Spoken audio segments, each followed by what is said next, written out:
तो हेलो नमस्ते सत श्री अकाल गाइस, स्वागत है आपका फिर से सिंग टॉक्स में। और आज आपके लिए बहुत ही इंटरेस्टिंग मूवी रिव्यू में लेकर आया हूं जिसका नाम है खिलाड़ी।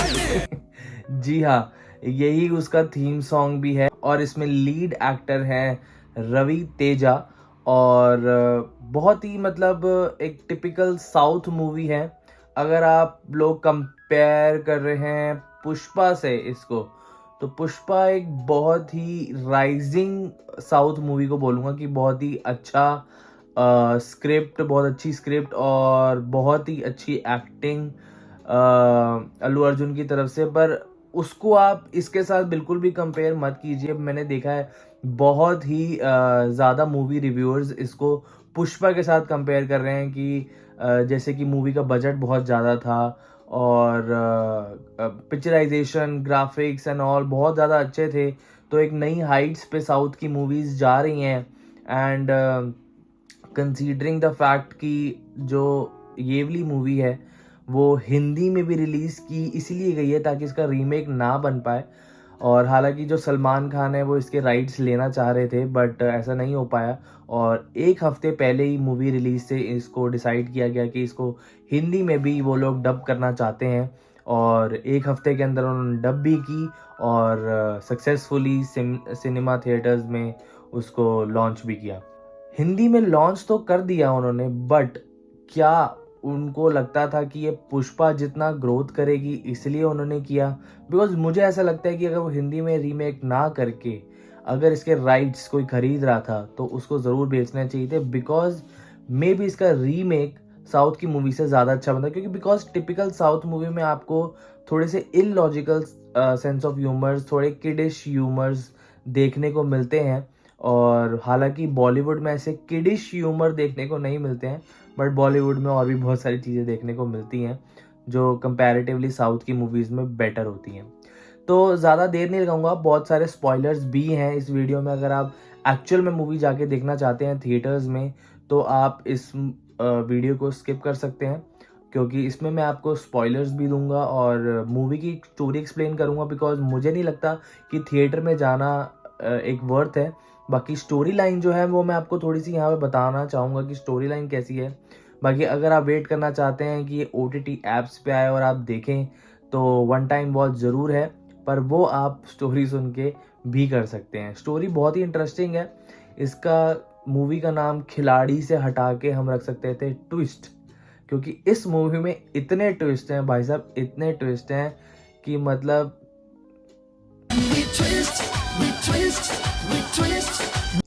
ट्विस्ट भी शर्मा जाएगा कि इतने ट्विस्ट हैं। और कुछ कुछ ट्विस्ट तो ऐसे हैं जो प्रिडिक्टेबल हैं, कुछ ट्विस्ट ऐसे भी हैं जो प्रिडिक्टेबल नहीं है। अरे कहना क्या चाहते हो? आप जो है मूवी को इंटरवल तक तो काफ़ी इंजॉय करेंगे, बट इंटरवल के बाद बहुत थोड़ी थोड़ी प्रिडिक्टेबल होनी शुरू हो जाती है। तो बिना किसी देरी के बढ़ते हैं कि मूवी की स्टोरी लाइन क्या थी। तो मूवी की स्टार्टिंग होती है कि रवि तेजा जी जेल में होते हैं जिनका नाम गांधी होता है। और एक DSP की लड़की होती है जिनको असाइनमेंट मिलता है गांधी पे एक प्रोजेक्ट बनाने का। तो वो जाती हैं, जेल जाती हैं और गांधी से पूछती हैं कि उनके बारे में क्या है, और उनकी सारी हिस्ट्री, प्रोफेशन गांधी की सारी निकालती है। और उसको पता चलता है कि एक्चुअली में जो गांधी है वो बेगुनाह है। और गांधी अपनी बैक स्टोरी बताता है। तो जो पूरा इंटरवल से पहले का पार्ट है वो सारा उसी पे बेस्ड है कि गांधी की जो बैक स्टोरी थी कि वो थी क्या। तो उसमें वो एक्सप्लेन करता है कि वो एक बहुत ही हैप्पी फैमिली थी एंड सब कुछ था। एंड एंड में जाके वो एक मनी लॉन्ड्रिंग के केस में फंस जाता है जो 10,000 करोड़ का होता है। और उसको गांधी बताता है कि मेरे फादर इलीगली इस बिजनेस में थे और उसको इस बात की नॉलेज भी नहीं थी। और इसी के चलते जो उसके फादर थे गांधी के, जो है रवि तेजा, उसके फादर भी मर जाते हैं। एंड जो गुंडे होते हैं वो इसकी जो बेटी है उसको मारने की कोशिश करते हैं और इसकी पत्नी को मारने की कोशिश करते हैं, इसकी माँ को मारने की कोशिश करते हैं। और इसी के चलते वो सब पूरी फैमिली की जो है वो मर जाती है। इसकी रवि तेजा की बेटी बच जाती है और रवि तेजा उसी टाइम पुलिस के हाथ लग जाता है क्योंकि वो भाग रहा होता है गुंडों से। बट पुलिस को एक ऐसी मिसकम्युनिकेशन होती है कि शायद यही खूनी है, इसी ने सबको मारा है और उसको जेल में डाल देती है। तो ये सुन के डीएसपी की जो बेटी है, जो एक्चुअली में प्रोजेक्ट बना रही थी, उसको बहुत ही दया आती है और उसको छुड़वाने की कोशिश करती है। इससे पहले बता दूं कि रवि तेजा जो है ये भी बताता है कि उसने उसको जो 10,000 करोड़ है, अपनी बैक स्टोरी में ये बता 10,000 करोड़ का उसको पता लग जाता है, और जो पैसा होता है वो होम मिनिस्टर का होता है, और वो होम मिनिस्टर को बता देता है पैसे की लोकेशन, और होम मिनिस्टर उसके बाद ही उसके बाप को मरवाता है। बट वो होम मिनिस्टर को जब बताता है तो वो पुलिस को भी बता दे, पुलिस को नहीं बताता। तो वो एक और नए विलन की एंट्री होती है जिसका नाम होता है डेविड। पैसा कहाँ है राजशेखर के बताते ही पहले मुझे बताना है। डेविड बोलता है कि आप होम मिनिस्टर को लोकेशन ना बता के आप मुझे बताओ, नहीं तो आपकी फैमिली को मैं उड़ा दूंगा। तो जो रवि तेजा होता है, वो डेविड को भी इंफॉर्मेशन दे देता है सारी। और डेविड क्या करता है, डेविड जो है उस टाइम कुछ नहीं करता, बट एक नकली करेंसी की एक पूरी 10,000 करोड़ का एक पूरा वो बनाता है। बट उसी के चलते हम ये देखते हैं कि जो होम मिनिस्टर होता है, जब होम मिनिस्टर को वो लोकेशन बता देता है, जब होम मिनिस्टर ट्रक में सारा जो पैसा है वो भर के जा रहा होता है, तो उसी के चलते एक बहुत ही इंटरेस्टिंग सीन आता है जो हूबहू थोड़ा मुझे, आपने प्लेयर्स मूवी देखी होगी जिसमें वो रनिंग ट्रेन में पैसा जो है सो गोल्ड उसको ट्रांसफ़र करते हैं पूरा, और इस मूवी में भी रनिंग ट्रक में वो one truck to another truck पैसे को पूरा ट्रांसफ़र कर देते हैं। नकली पैसे को असली बना देते हैं और असली पैसे को नकली बना देते हैं, और डेविड के पास ये सारा पैसा आ जाता है और होम मिनिस्टर का ट्रक को एक्सीडेंट में उड़ा देते हैं, ताकि होम मिनिस्टर को ऐसा लगे कि उसका पैसा सारा जल के राख हो चुका है, और असली पैसा अब डेविड के पास है। और जो है फिर उसके बाद जो, मतलब इतने मैं थोड़ा सा कंफ्यूज हो रहा हूँ, इतना सारा जो ट्विस्ट एंड टर्न्स हैं, तो कहीं भूल ना जाऊँ मैं, तो मैं आपको सारी इन्फॉर्मेशन देना चाहता हूँ। तो जो गांधी होता है तो वहाँ पे पुलिस से पकड़ा जाता है, और जो होम मिनिस्टर होता है उसको लगता है उसका पैसा सारा है डूब चुका है। तो एक नए कैरेक्टर की एंटर होती है, जो पुलिस है, बहुत ही एटीट्यूड और स्वैग है उसके अंदर। तो वो दिखाता है, उसमें दिखाया जाता है कि उसका जो कैरेक्टर है पुलिस का, वो किसी से भी नहीं डरता, होम मिनिस्टर से भी नहीं डरता, किसी से भी नहीं डरता, उसको चाहिए सिर्फ इंसाफ। ये बताओ वो पैसे तुम्हें किसने दिए और अब वो कहाँ? तो इंसाफ करने पे तुरा होता है, और फिर वो फॉरेंसिक पे करेंसी को भेजता है, जहाँ पे पता लगता है कि जो करेंसी जली है वो नकली थी ऑब्वियसली।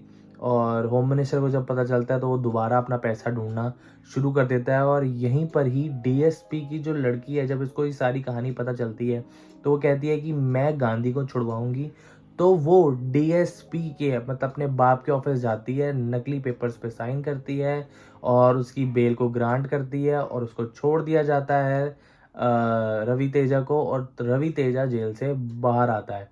तो बस इंटरवल इस टाइम पे होने ही वाला होता है, तो वो दिखाते हैं कि जो रवि तेजा है वो अपने एक बैड रूप, बैड एवेटार बोल लो या बैड कैरेक्टर बोल लो, जो उसने अपनी हैप्पी स्टोरी की पूरी कहानी बनाई थी, वो सारी चेंज हो जाती है, और वो एक बैड कैरेक्टर में तब्दील हो जाता है, अपना स्वैग एटीट्यूड दिखा के जेल से बाहर निकलता है। और ऐसा एक सीक्वल आता है, बिल्कुल लड़ाई धड़ाई का इतना तगड़ा सीक्वल आता है कि टिपिकल साउथ मूवी, बंदा उड़ रहा है, लोग उड़ रहे हैं, उड़ते उड़ते मार रहे हैं, एकदम वैसे वाला फाइटिंग सीन था। मज़ा आया। बट कुछ लोग इसको एंजॉय करते हैं, तो शायद इसलिए वो मूवीज़ में डालते भी हैं। तो उसके बाद पता चलता है कि जो गांधी था वो एक्चुअल में कोई और था, पर वो स्टोरी किसी और की बता रहा था। जो ऑलरेडी एक जेल में आदमी है वो उसकी स्टोरी बता रहा था, क्योंकि उसको उसकी स्टोरी पता थी। जब डीएसपी को पता चलता है कि उसकी बेटी ने रवि तेजा को निकलवा दिया, तो वो बहुत गुस्सा होता है, और साथ ही साथ बलवंत सिंह जो होम मिनिस्टर का बेटा होता है वो भी इंडिया आ जाता है, ताकि उसके 10,000 करोड़ मिल जाए। तो इंटरवल की बात की स्टोरी ये है कि जो असलियत में जो बंदा होता है, जो जेल में होता है, जिसकी कहानी गांधी सुना रहा होता है, उसको कोर्ट में पेश करना होता है। और जो पुलिस है उसको ये लगता है, पुलिस को ये डाउट होता है कि जब वो उसको कोर्ट लेकर आएगा तो डेविड भी उसको मारने आएगा एंड रवि तेजा भी उसको किडनैप करने आएगा। तो इसलिए उसको सिक्योरिटी बढ़ा दी जाती है, बट ऑब्वियसली पुलिस इस काम में भी नाकामयाब होती है। और जब वो कोर्ट में पहुंचते हैं तो डेविड भी वहां पहुंचता है, रवि तेजा भी वहां पहुंचता है, बट एक चीज़ स्वैप हो जाती है कि रवि तेजा के पास रवि तेजा जो है वो डेविड को उठा के ले जाता है, और जो असली में जो बंदा है, राजकुमार शायद उसका नाम है, राजकुमार, उसको उठा के लेके जाता है बलवंत सिंह। बलवंत सिंह को भी 10,000 करोड़ अपने प्यारे हैं, तो वो भी इंफॉर्मेशन निकालने वहाँ पहुँचता है, तो पर उसके हाथ में लगता है राजकुमार। तो राजकुमार को उठा के लेके जाता है रवि तेजा, उसको उठा के लेके जाता है डेविड को, और डेविड से असली लोकेशन पता करवाता है। डेविड उसको पैसे की असली लोकेशन बता देता है, बट जब रवि तेजा पैसे के पास पहुंचता है तो उसको पता चलता है कि जो पैसे हैं वो नकली हैं। मेटल डिटेक्टर की तरह यहाँ पर मनी डिटेक्टर फिट है। तो ये सुन के डेविड भी हैरान हो जाता है, क्योंकि डेविड को पता था कि ये पैसे असली हैं और उसने छुपा के रखे होते हैं। बट इस मूवी में दिखाया गया कि रवि तेजा को पैसे से बहुत प्यार है, और पैसा उसकी जान है। पैसे के लिए वो कुछ भी कर सकता है, किसी को भी धोखा दे सकता है, ऐसा कैरेक्टर दिखाया। और उसको पता लग जाता है देखते ही कि ये पैसा नकली है। और जब उसको पता लगता है तो डेविड को पूछता है कि असली पैसा कहाँ है, और डेविड को इस बारे में कोई नॉलेज नहीं होती है। तो रवि तेजा डेविड से पूछता है कि भाई तेरे को बोला किसने था ये सब करने के लिए, और उससे पता चलता है कि वो एक मॉल की पार्किंग में उससे मिलता है, एक बंदे से मिलता है जो उसको सारी इन्फॉर्मेशन बताता है, और उसने अपना मुंह जो है कवर करके रखा होता है। और इसी चक्कर में उसको, डेविड को भी नहीं पता कि एक्चुअल में कौन था जो मेरे से काम करवा रहा था, पर उसका प्लान सक्सेसफुल हो गया, और रवि तेजा पता लगाने लग जाता है कि एक्चुअल में मास्टरमाइंड है कौन। तो जो वो लोग मॉल जाते हैं, सीसीटीवी की फुटेज निकालने जाते हैं, बट उनको पता लगता है कि पुलिस ऑलरेडी सीसीटीवी की फुटेज यहाँ से ले जा चुकी होती है। तो वो सीसीटीवी, जो पुलिस का सीसीटीवी होता है पूरे हेडक्वार्टर्स का, उसको हैक कर लेते हैं। तो फुटेज में उनको एक्चुअली में तो बंदे का पता नहीं लगता है कि एक्चुअल में बंदा कौन है, बट रवि तेजा जो एक इंटरनेशनल क्रिमिनल है, उसको अपना दिमाग तो लगाना ही था। तो वो अपना दिमाग लगाता है और वो ये देखता है कि जो एक्चुअल में बंदा है उसको कॉल आती है एक, जो मास्टरमाइंड है उसको कॉल आती है एक। और तो रवि तेजा उस टाइम पे कितनी कॉल्स, 13 सेकंड एग्जैक्ट की थी उस टॉवर की रेंज में, वो सारी कॉल्स निकलवाता है जो इनकमिंग होती हैं, और नैरो डाउन करता है कि 13 सेकंड की इनकमिंग कॉल उस मॉल के आसपास सिर्फ 4 या 5 थी। और ये 4 और 5 में एक जो कॉल होती है वो होती है डीएसपी की लड़की की, जो मतलब डीएसपी की लड़की कॉल करती है मास्टरमाइंड को। तो वहां से उसको पता लगता है कि जो डीएसपी है वो है मास्टरमाइंड। तो डीएसपी की लड़की को बोलता है कि मास्टरमाइंड तुम्हारा बाप ही है, उसको जाके पता लगाओ कि वो मास्टरमाइंड है या नहीं है। तब तक जो राजकुमार, जो एक्चुअल में 10,000 करोड़ से रिलेटेड है, उसकी जो बेटी है वो मेरे पास रहेगी, और उस बेटी को अगर छुड़वाना है तो तुम्हें अपने मास्टरमाइंड को पकड़ना होगा, और मेरे 10,000 करोड़ की लोकेशन बतानी होगी, या मुझे वो ट्रांसफ़र करने पड़ेंगे, तभी मैं इस बच्ची को छोड़ूंगा। इन लालची दरिंदों से बचा लो मुझे। तो आप देख रहे हैं कि ये जो टिपिकल साउथ मूवी की ही एक स्टोरी है जो इन्होंने बहुत ही लंबी खींची, बट ऑब्वियसली आपने साउथ का मसाला तो देखा ही है, एकदम मसाले से भरा हुआ, ट्विस्ट पे ट्विस्ट पे ट्विस्ट पे ट्विस्ट पे ट्विस्ट। और क्या कहते हैं, आपने वो मूवी देखी होगी जिसका नाम था मास। क्या मसालेदार मूवी थी। नहीं, मतलब साउथ की बहुत सारी ऐसी मूवीज़ हैं जो शायद इससे बहुत ही ज़्यादा अच्छी हैं। शायद जैसे अगर मैं बहुत ही अच्छी मूवीज़ का नाम लूँ, जो एक थी डॉन नंबर 1, एक थी जिस मूवी था मास। तो मतलब बहुत ही सुपर डुपर हिट टॉलीवुड की वो मूवीज़ थी जो शायद इसके कंपैरिजन में नहीं है। तो मुझे नहीं पता कि पुष्पा के बाद इस मूवी से पुष्पा को क्यों कंपैरिजन किया गया। मे बी शायद टॉलीवुड की एक वेव है जिसके अंदर इसको लिया जा रहा है, बट मुझे लगता है कि ऐसा बिल्कुल भी नहीं है। एक बहुत ही नॉर्मल बेसिक साउथ की मूवी थी जो आप अपने घर पे भी OTT ऐप्स पे भी देख सकते हैं। तो पूरी स्टोरी तो मैं आपको अब नहीं बताऊंगा, मैंने सोचा था कि आपको पूरी स्टोरी बताऊं, बट मुझे ऐसा लगता है कि आपको भी शायद मेरी स्टोरी लाइन से सुन के आपको लग रहा होगा कि मूवी इंटरेस्टिंग हो सकती है। तो मैं पूरी स्टोरी नहीं बताऊंगा, स्पॉयलर्स मैं आपको थोड़े बहुत दे चुका हूँ, स्टोरी लाइन में बता चुका हूँ आपको। और 10,000 करोड़ अब किसके पास जाते हैं ये आप मूवी में देख सकते हैं और उसको अभी भी इंजॉय कर सकते हैं। पूरी स्टोरी बता दूंगा तो मूवी देखने का कोई पॉइंट नहीं है। मास्टरमाइंड कौन था या DSP था या नहीं था, ये भी आपको पता लगाना पड़ेगा कि एक्चुअली में मास्टरमाइंड कौन था। रवि तेजा तो नहीं था कहीं। में 4 बादशाह होते हैं, इस गेम का एक ही बादशाह है। रवि तेजा तो नहीं कर रहा ये सब कुछ। तो ये सब आप मूवी जाइए, एंजॉय कीजिए, वन टाइम वॉच बिल्कुल है, बट थिएटर्स में बिल्कुल भी मत जाइएगा इसको देखने के लिए, बिकॉज थिएटर्स में हम लोग एंजॉय करते हैं थोड़े मूवी के सीन्स, मूवी के फाइटिंग सीन्स, एक्शन, थ्रिलर, ये सब हम एंजॉय करते हैं थिएटर्स में, जो कि एक टिपिकल साउथ मूवी का था और ओकेज था, किडिश ह्यूमर था। तो आप मुझे लगता है टीवी में ज़्यादा एंजॉय करेंगे अपनी फैमिली के साथ बैठ के, रादर देन 2 या 3 बंदे जाएं। मैं कहूँगा पूरी फैमिली के साथ बैठ के ये मूवी आप एंजॉय कीजिए अपने घर पे। तो जाते जाते मैं आपको एक डेयर देता हूँ, एक मूवी का नाम बताऊँगा आपको।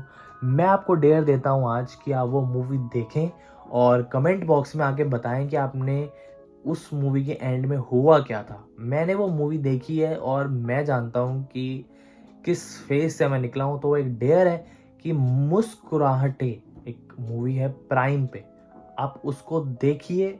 मैं आपको एक चीज़ का आश्वासन देता हूँ कि आप वो मूवी 10 या 15 मिनट से ज़्यादा नहीं देख सकते हैं। अगर आपको ये वीडियो अच्छी लगी है और मूवी का रिव्यू अच्छा लगा है तो इस वीडियो को लाइक ज़रूर कीजिएगा, और अगर आप नए हैं इस चैनल पे तो सब्सक्राइब तो पक्का कर दीजिए, क्योंकि सब्सक्राइब फ्री है और लाइक भी फ्री है और कमेंट भी फ्री है। तो अगर आपको ये वीडियो अच्छी नहीं लगी है तो कमेंट करके ज़रूर बताइएगा कि क्या अच्छा नहीं लगा, ताकि मैं उसको अगली वीडियो में इम्प्रूव कर पाऊँ। अब से मैं कोशिश करूँगा कि मैं रेगुलर वीडियोस डालूँ और मूवी के रिव्यूज़ या उसके रिव्यूज़ डालने की कोशिश करूँ या नया कंटेंट भी लाने की कोशिश करूँ। तो ऐसे ही अपना प्यार और सपोर्ट प्लीज़ देते रहिएगा। तो मिलता हूँ आपसे अगली वीडियो में, तब तक के लिए सत श्री अकाल।